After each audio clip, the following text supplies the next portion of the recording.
Hey there, welcome to installment 2 in our 3-part pricing series. In the last episode, we touched on limiting beliefs, what we believe we can charge for our products or services, basically discussing how these ceilings we have created for ourselves keep us stuck and unwilling to charge more because we don't think we're worth it. We feel like imposters or frauds to charge more, and a lot of this comes from our own relationship with money or what we believe about ourselves. We limit our own businesses and what they're capable of earning by limiting what we charge and what we can handle accepting for our services. One of the most important steps to take if you want a sustainable long-term business to get paid consistently and grow audaciously is to break through that ceiling that you have for yourself.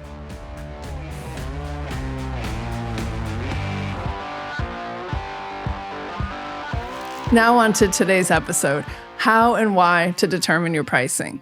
First, let's start with understanding your costs. One thing that I truly want to help solopreneurs and creatives in the wedding industry with is creating consistent income in your business, or making, quote, a salary, a number you can rely on each pay period or each month, almost as if you're working for someone else who's paying you a fixed salary. A predetermined number that you know you can make each month and that you can rely on. This is a game changer once you commit to this because it regulates your business and your personal life. The idea is to operate from a financially secure position and not just wait around till the end of the month and take whatever scraps are left over in your business. And I know I keep mentioning this cash flow concept of understanding what is coming in and what is going out of your business each month. These numbers are directly related to what you're charging and how much you're bringing in and spending. And they're numbers that you need to know because they help you understand what you need to make. And your pricing is at the center of this. Let's dive in a little deeper with numbers that you need to wrap your head around as they relate to your pricing. Number 1, fixed costs. These are expenses that you have each and every month. They do not change with the level of goods or services produced. Examples are rent, salaries that are the same every week, including yours, because that's what we want it to be, monthly subscriptions, and utilities. Knowing your fixed costs helps you understand the minimum revenue you need to cover these expenses. So basically, the minimum amount you need to bring in each month in order to cover these expenses. Next are variable costs. These costs fluctuate with production volume, like materials or shipping. Calculate these to ensure every product or service sold contributes to covering these costs. So for example, if you're a florist and you have a big wedding has you ordering a giant flower order, that is a variable cost. The flower bill varies based on the size of the wedding and what needs to be ordered. Next, calculate your desired profit margin. Decide how much profit you want to make on top of your costs. This can be expressed as a percentage. For example, if your total cost, as we just mentioned, your fixed and your variable costs are, say, $1,000 for the month, and you want a 20% profit margin, you would set your prices to ensure you make $200 in profit. This is another topic, profit first, that I truly want you to embrace so that you're not only earning a consistent salary, but you're also earning a profit on top of that. Next, consider the competition.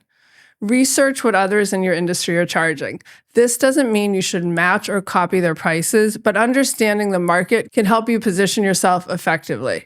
Look for gaps in the market and where you can offer your superpower value. And remember, always be uniquely you. Next, assess your experience and expertise and evaluate the quality you offer your clients. Based on your specialized skills or your extensive experience, this is where you can justify higher pricing. Clients are willing to pay more for experts who can deliver results efficiently. The quality of your service or product directly impacts your pricing. If you offer a premium experience, your pricing should reflect that. Be honest about the quality you provide and ensure it aligns with your price point. Next, belief in your pricing. We touched on this in last week's podcast. If you don't believe in your pricing, selling becomes a struggle. Setting prices based on fear of rejection sends a message to clients that your services may not be worth much. You need to own your pricing to have authentic conversations about your value, but believe in it 1000%. One other thing I want to add in here is creating your big audacious price list. This is going to be part of next week's topic, but I love this so much. Imagine if you could charge whatever you wanted. What would that look like? This exercise is going to help you stretch your thinking and set the stage for what's truly possible for you and your business. Something else to consider: handling pricing questions. When clients question your pricing, view it as an opportunity to showcase your value rather than getting defensive.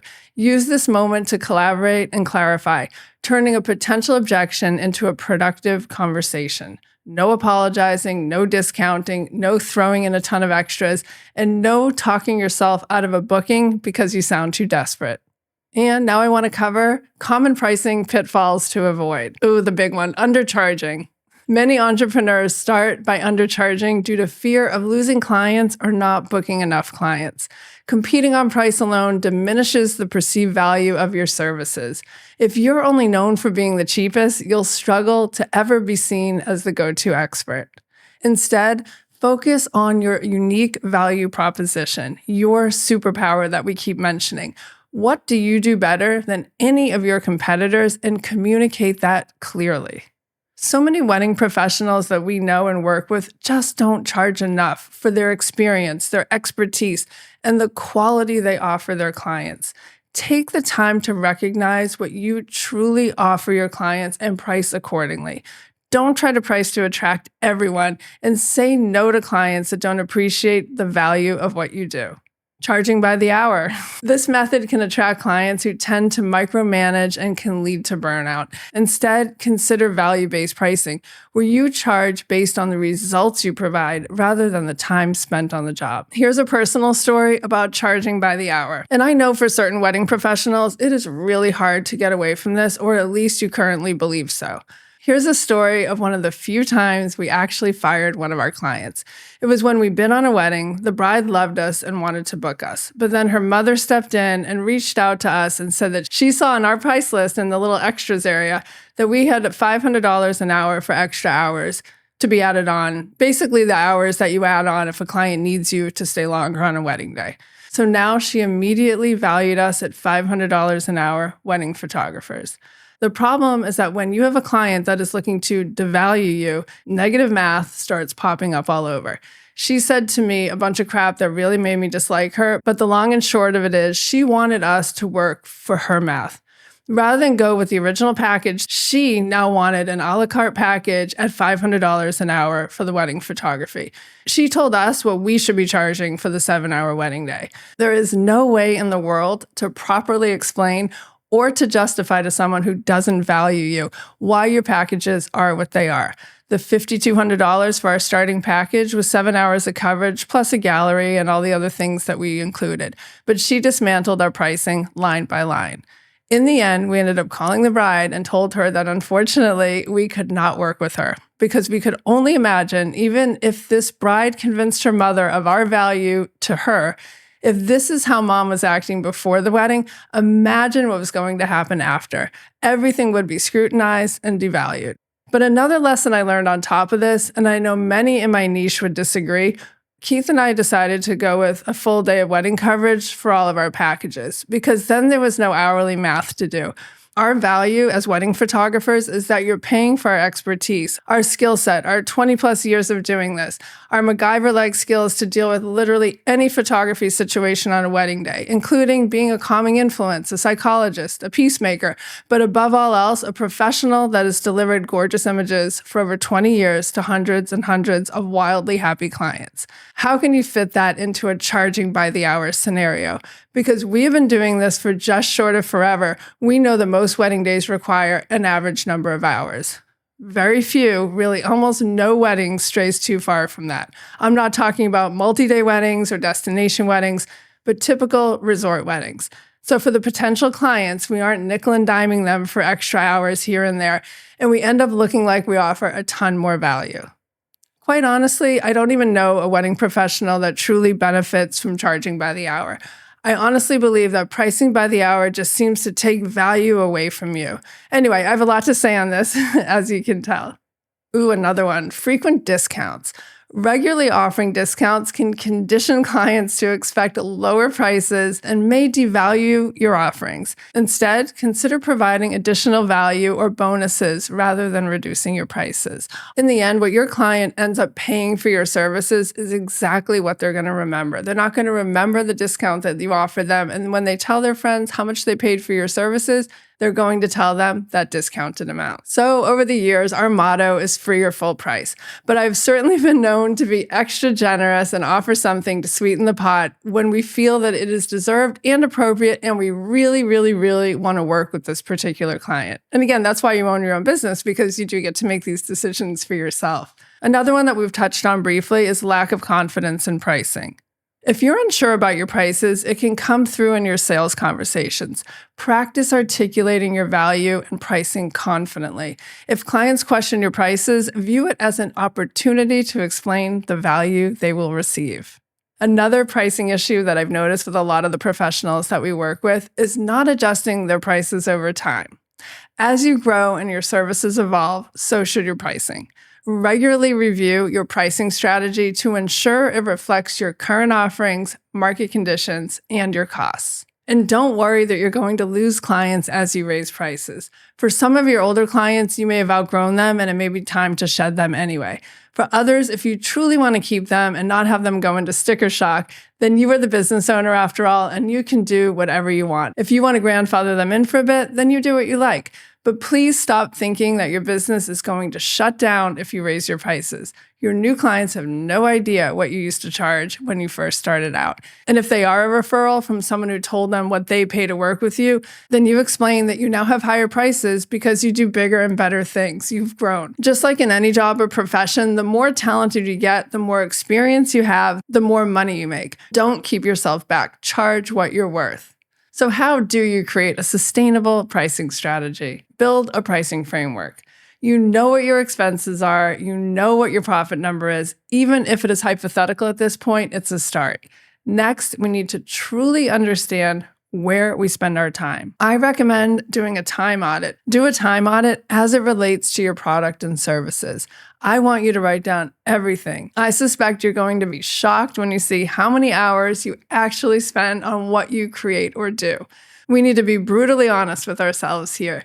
Years ago, at the encouragement from our business coach, Keith and I did a linear spreadsheet of where we spend our time, from answering the first email or DM to sending out pricing, getting on an info call or email chain, a sales meeting, creating the quote, creating the contract, back and forth emails, discussing the timeline with the planner, doing a walkthrough before the big day, more back and forth time discussions, more emails, DMs, phone calls, meetings, test runs. For hair and makeup, is a test. For photographers, it might be an engagement session. For a baker, it's a tasting. Think of all the touch points you have with the client before the wedding day.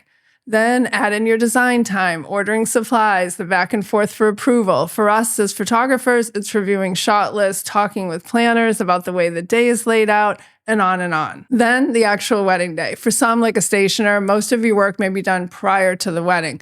But most of us will have the big wedding day hours, the drop-offs, the trips made, people working for you, set up, tear down. For some, when the wedding day is over, the bulk of the work is over. For others, like videographers and photographers, the bulk of the work is just beginning. But whatever your niche, whatever your role is in the wedding, write down every single thing you do for the client.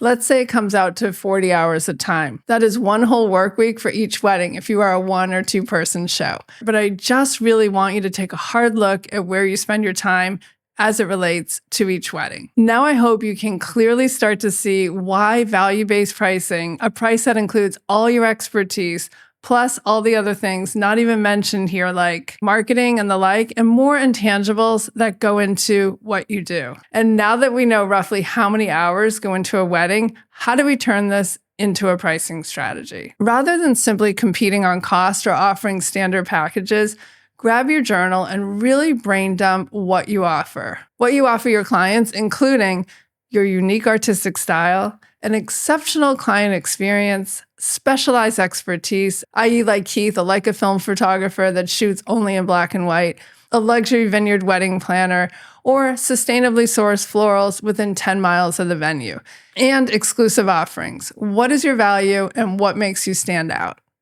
Now, brainstorm what you offer and how to package it, because this is where the value comes from. This is what makes you the expert, what sets you apart, what makes you their only choice, because you're uniquely you and they can't even imagine working with anyone else but you. And please stay away from line items and offer more of a package dollar amount that includes what you offer, not all the small crap, and roll it into a big value offer that serves your client because you are giving them what they want, and that serves you because you've been busting your ass for years to be the best at what you do. So please mark it up enough to pay yourself a real, consistent salary plus profit in your business. One more thing. When communicating what you do, whether on your website, emails, in-person sales, or socials, focus on the outcomes they will achieve rather than the features of your service. Use testimonials or case studies to illustrate the value and results of your work. By understanding the intricacies of pricing and implementing a thoughtful strategy, you can create a sustainable business model that reflects your worth and delivers value to your clients. And remember, pricing is not just a number, it's a reflection of the value you provide and a crucial element in the overall success of your business. Pricing is very personal, but I'm a huge believer in recognizing your worth and using value-based pricing to create a business you love for the long term. Next week in installment 3 of our pricing series, we're going to create a big audacious price list. I hope you'll join us, and I can't wait to see you then.